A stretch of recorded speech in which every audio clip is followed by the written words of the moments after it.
ఆంధ్రాలో మద్యం పాలసీ మీద ఒక కమిటీ వేసింది గవర్నమెంట్. మాజీ న్యాయమూర్తి సునీల్ చౌదరి మరి కొంతమంది రిటైర్డ్ ఆఫీసర్లని అందరినీ ఒక కమిటీలో చేర్చి, ఈ కమిటీ ఏంటంటే మద్యం కనిష్ట ధర ఎంతకు అమ్మాలి అని చెప్పి విషయం నిర్ణయించడానికి ఈ కమిటీ. ఇప్పుడు ఈ కమిటీ కనిష్ట ధర నిర్ణయించడానికి బేవరేజ్ కార్పొరేషన్స్ వాళ్ళు గవర్నమెంట్కి ఎంత సప్లై చేస్తున్నారు, గవర్నమెంట్కి ఎంత ప్రాఫిట్ కావాలి, గతంలో ఎంత ప్రాఫిట్ వచ్చింది, ఆ ప్రాఫిట్ ఇంకా పెంచాలా లేదా తగ్గించాలా, లేదంటే ప్రజా వ్యతిరేకత రాకుండా ప్రజలకు అందుబాటులో సరసమైన ధరలో ఉండడానికి ఒక ధరను సూచిస్తుంది.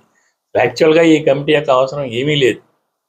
మామూలుగా గవర్నమెంటు ఈ బేవరేజెస్ వాళ్ళు, బేవరేజ్ కార్పొరేషన్ వాళ్ళు గవర్నమెంట్కి ఎంత సప్లై చేస్తారనే ప్రైస్ గవర్నమెంట్ దగ్గర ఉంటుంది. గవర్నమెంట్ దానికి ఎంత లాభాలు కావాలని అంత వేసుకొని తను ఆల్రెడీ మార్కెట్లో పెట్టేయచ్చు.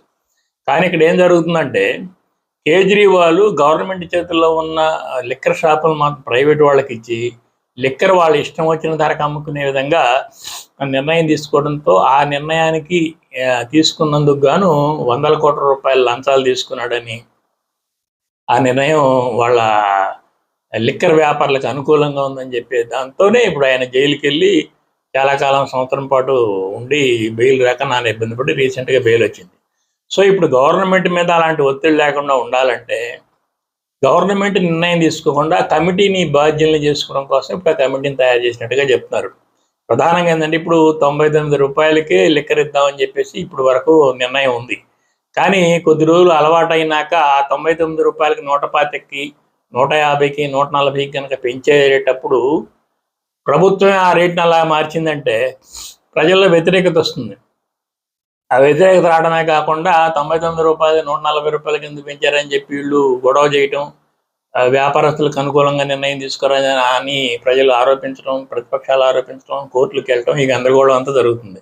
సో అప్పుడు ఆ పెంచిన నిర్ణయానికి, పెంచిన ధరకి ప్రభుత్వం బాధ్యత వహించాల్సి వస్తుంది. అందుకని ప్రభుత్వం తన మీద బాధ్యత పెట్టుకోకుండా సెంట్రల్లో కమిటీని పెట్టింది. ఇప్పుడు ఆ కమిటీ ఈరోజు 99 రూపాయలు అంటుంది, రేపు గిట్టుబాటు కాలేదు కనుక మరొక 20 రూపాయలు పెంచామంటుంది. ప్రజలు ఏదన్నా అడిగితే అది కమిటీ నిర్ణయం, మాకేం సంబంధం లేదని చెప్పి ప్రభుత్వం చేతులు దులుపుకోవచ్చు. ఇలా కమిటీని బాధ్యురాల్ని చేయడానికి ప్రభుత్వం ఈ నిర్ణయం తీసుకున్నట్టు కనపడుతుంది.